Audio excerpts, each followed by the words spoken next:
Құранға айналған ана.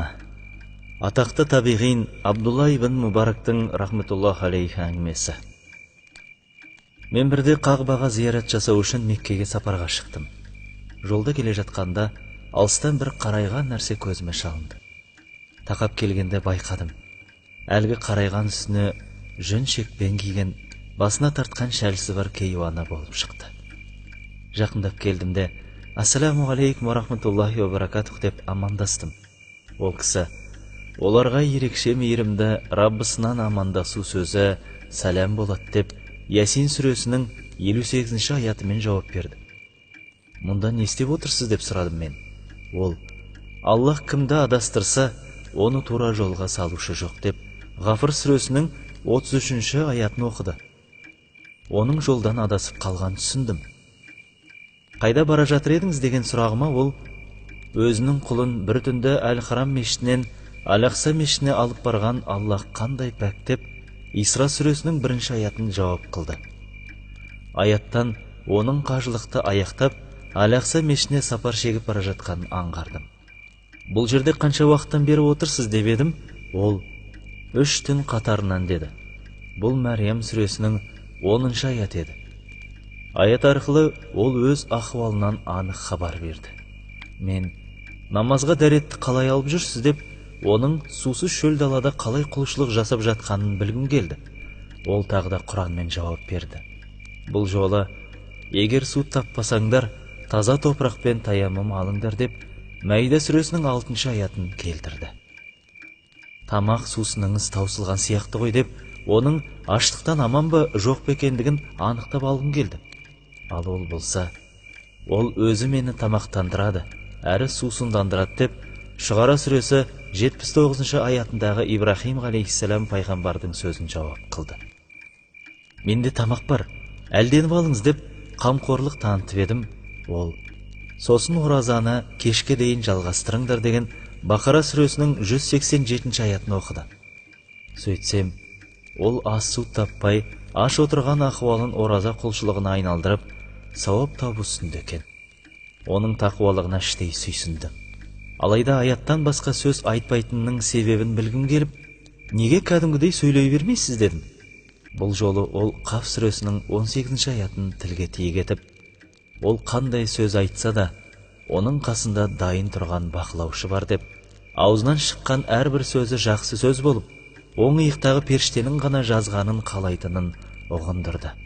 Мен пенделік әуестігім ұстап, қай елдің адамы боласыз деп сұрадым.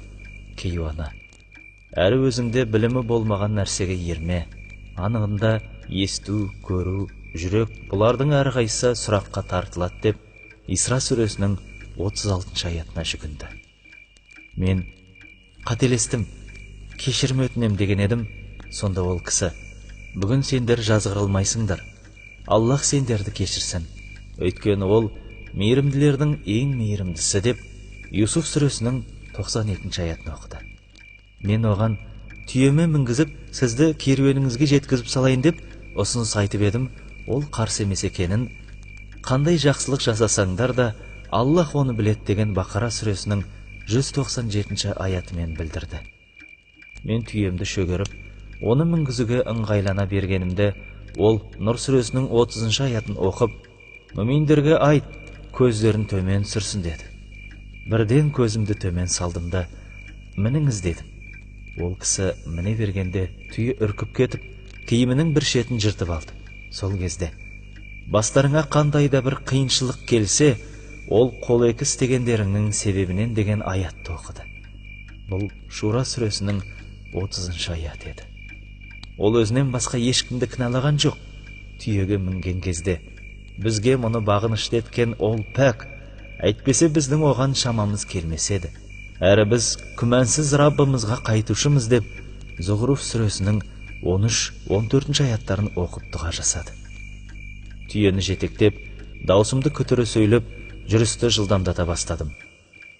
Бұл жолы кейуана маған: жүрісіңде орташа, бір қалыпты бол, және даусыңды бәсеңдет деп Лұқман сүресі 9-шы аяты арқылы көркем ескерту жасады. Мен бірден жүрісімді бәсеңдетіп, өлең оқи бастадым. Бұл жерде де мүлт кетсем керек. Ол, Құраннан жеңіл болғанын оқыңдар деп, Мүзәммил сүресінің 20 аятын алдыма тартты. Оның көмейінен Құран сөздері құйылып шыға беретініне таңданысымды білдіріп, Аллах сізге үлкен нығмет беріпті деген едім.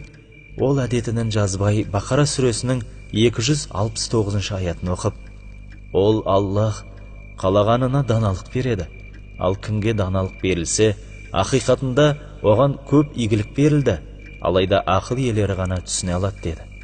Тағы да әуестігім жеңіп, күйеуіңіз бар ма деп сұрадым. Сол кезде кемпір, ей иман келтіргендер, анықталған кезде сендерді қапаландыратын нәрселер жайлы сұрамаңдар деп, Мәйда сүресінің 101 аятымен жауап берді. Сонсоң мен әуестікті тыю қажет екенін түсіндім. Өйткені әуестіктің соңы әбестікке ұласып кетуі мүмкін екенін пайымдадым. Сондықтан жол бойы үндеген жоқпын. Тек керуенге қуып жеткенде ғана, міне, керуеніңізге келіп жеттік, мұнда кіміңіз бар дедім. Ол, мал дүние және бала-шаға мына дүниенің зейнеті деді. Бұл Қақ сүресінің 46 аяты болатын.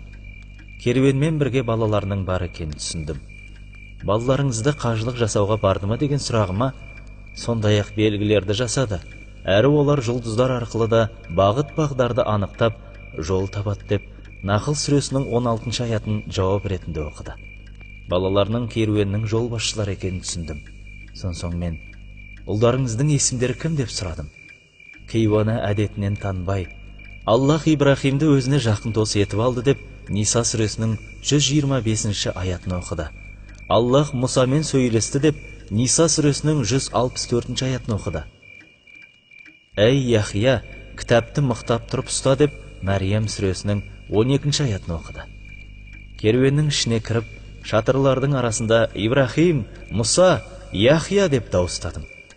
Бір шатырдан сұлу жүзді 3 жігіт шықты. Жігіттерге амандасып, аналарын табыстадым. Олар маған алғыстарын білдіріп, шатырларына алып кірді. Сол кезде олардың кейуана шешелері, біреулеріңді мына күміс теңгелеріңмен қалаға жіберіңдер. Тағамның қайсысы таза екенін қарап, сендерге азық алып келсін деп, Қақ сүресінің 19 аятын тілге тиек етті.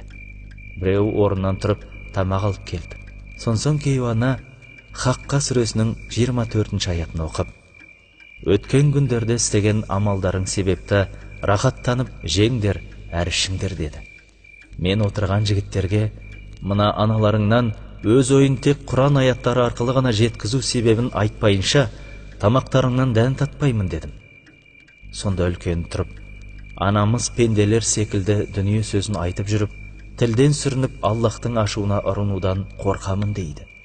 Сол үшін осы әдетінен айнымай келе жатқанына 40 жыл болды деді. Мен сол кезде, міне, осы Аллахтың өз қалағанына беретін сыйы, Аллах ұлы кеңшілік иесі деп, Хадид сүресінің 21 аятын оқыдым да, жігіттермен хош айтыстым.